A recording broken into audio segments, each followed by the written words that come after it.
Today I want us to learn about covalent bonds. So by the end of the lesson, you should be able to define a covalent and a dative bond, draw and represent a covalent and a dative bond. So let's start. What is a covalent bond?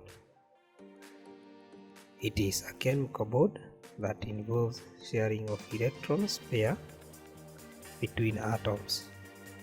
Each atom contributes equal number of electrons, resulting to a shared pair.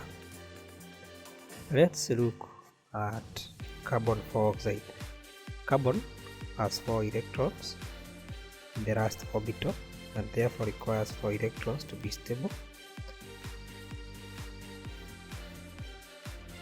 On the other hand, oxygen has 6 valence electrons, therefore requires 2 electrons to be stable. Carbon donates 2 electrons to each oxygen, and each oxygen gives 2 electrons to carbon, forming 4 covalent bonds.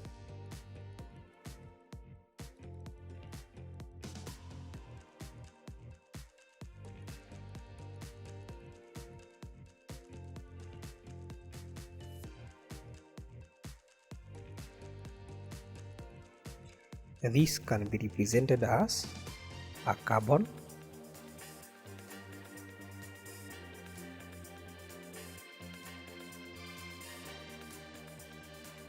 oxygen,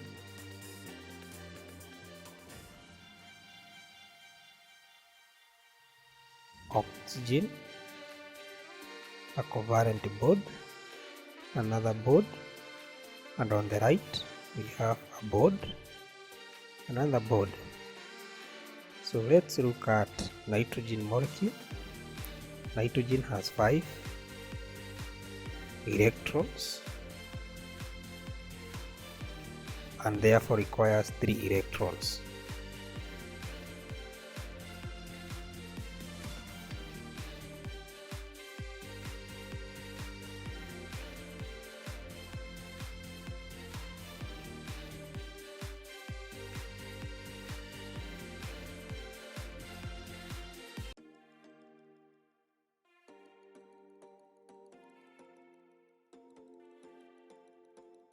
Each nitrogen in the molecule contributes 3 electrons in the bonding, forming a triple covalent bond, which can be represented as nitrogen with 3 covalent bonds.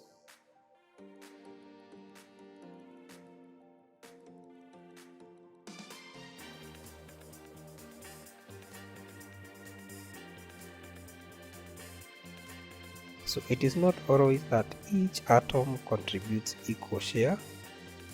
Let us look at how carbon dioxide is formed. We have said carbon requires 4 electrons while oxygen requires 2 electrons. If carbon donates 2 electrons and oxygen donates 2 electrons, this results to oxygen having 8 electrons and carbon having 6 electrons.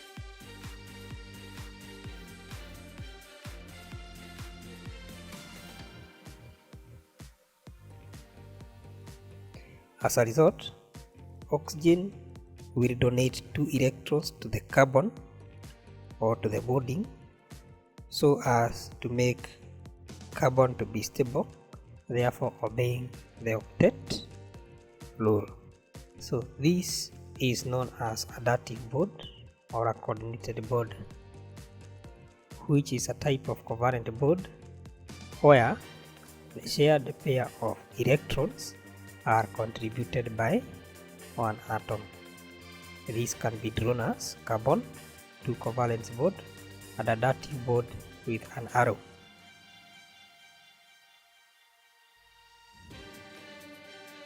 Let us look at ammonia and ammonium ion. Nitrogen combines with 3 hydrogens to form ammonia. Each oxygen and nitrogen contribute one electron in the body, therefore resulting to formation of ammonia.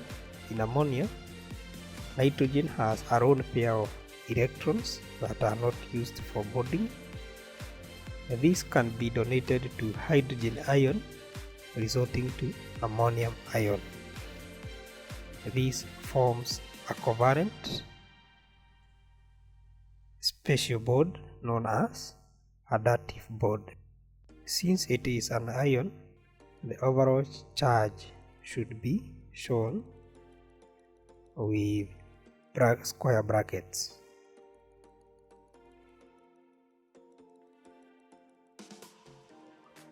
So let us look at the properties of covalent compounds.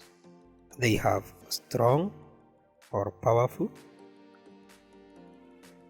chemical bond,